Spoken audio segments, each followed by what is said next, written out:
Siapa yang di sini udah nonton episode 8 dari Dear Ex?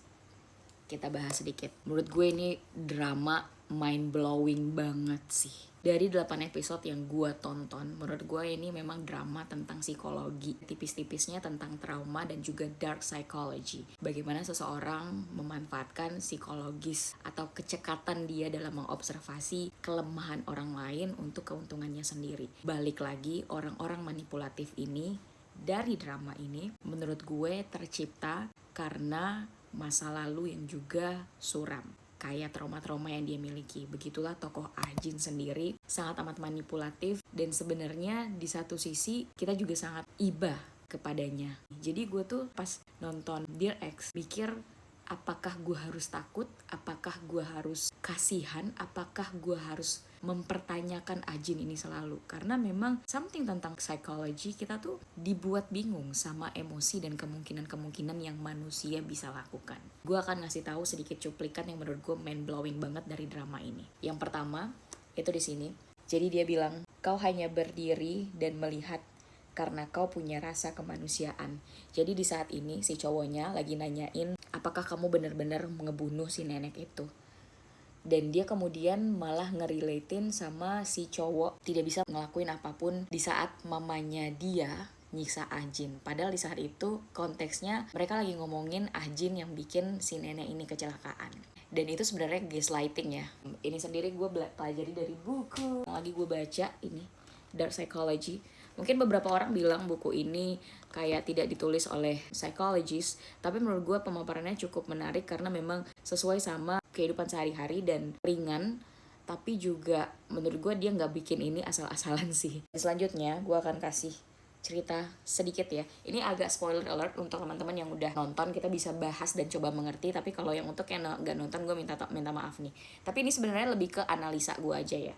Yang pertama, ini kan ngomongin tentang si Ajin yang sangat amat gaslighting ya. Dia bisa banget bikin orang lain menjadi korban, padahal conversation itu tentang sedang ngomongin dia. Tapi kalau kita lihat di sini, ada sisi lain dari Ajin yang kemudian muncul di saat mamanya, kalau nggak salah Juno ya, minta maaf. Dan dia cuma minta maaf for the sake of anaknya dirinya minta maaf ke Ajin supaya dikasih duit. Ajin itu dia bilang, hal yang paling aku benci dari ibu adalah di saat ibu sangat amat baik padaku. Karena aku takut aku akan tertipu oleh kebaikanmu. Sebenarnya di sini kita bisa ngelihat bagaimana trust issue itu termanifestasi ya, tertumpuk kemudian menjadi sebuah permasalahan. Gue ngelihat si Ajin ini udah sering diperlakukan buruk oleh orang dewasa yang ada di sekitar dia selama dia kecil, sampai di saat ada orang dewasa yang sebenarnya jahat tiba-tiba jadi baik, dia sendiri gak ngerti ini perasaan apa, karena ya dia tidak pernah diperlakukan baik oleh orang dewasa sekitarnya.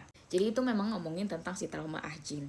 Dan selanjutnya dia bilang, fate-nya itu sepertinya aku hidup di neraka. Jadi aku takut di saat memiliki sedikit harapan palsu. Dia bilang juga di scene ini, orang yang hidup di neraka tidak diperbolehkan memiliki harapan. Makanya yang dia bilang dia paling benci di saat ibunya berlaku baik kepada dia, ibu tirinya ini. Dan hal yang menarik lagi dari episode ini, akhirnya Ajin ini di saat dewasa bertemu dengan 2 orang dewasa yang sedikit banyak datang ke hidup dia untuk menyembuhkan lukanya.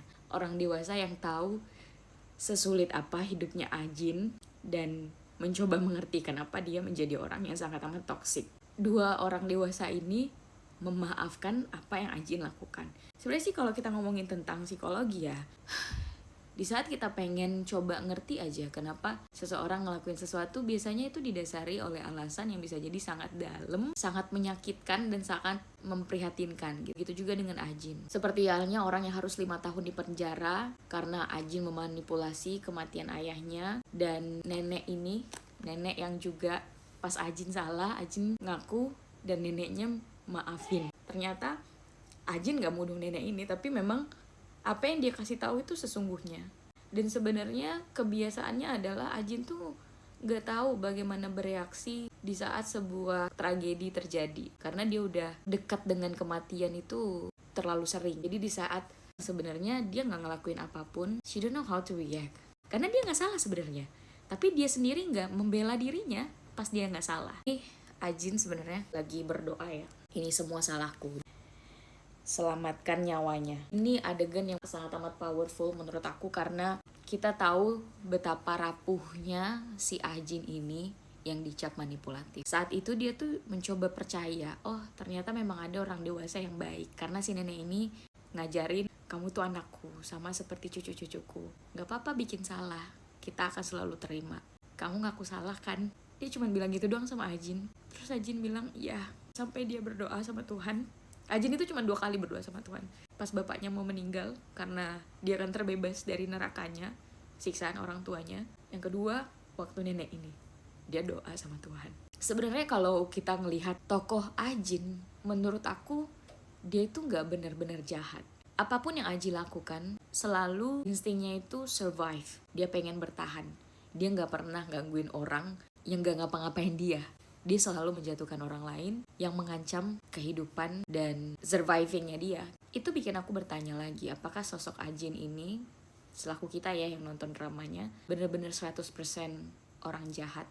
Ataukah ini menguak banyak sekali apa yang terjadi di masyarakat kita, di kehidupan kita masing-masing, yang sebenarnya antara jahat dan baik itu sangat abu-abu dan semuanya pasti punya alasan. Ya, kira-kira itu analisa aku dari nonton episode 7 dan juga 8. Apa yang kamu pikirkan dari episode ini? Banyak menjawab sesuatu kah? Tinggalin di kolom komentar. Kenalin, nama aku Livia, kamu sedang menyaksikan konten bahas literatur di mana aku membahas apa yang aku tonton berupa drama dan juga film, dan aku ngebahas analisaku di sini dan juga reviewku. Kalau kamu suka konten-konten seperti ini, follow aku, dan ya, kita ketemu lagi di konten selanjutnya. Bye!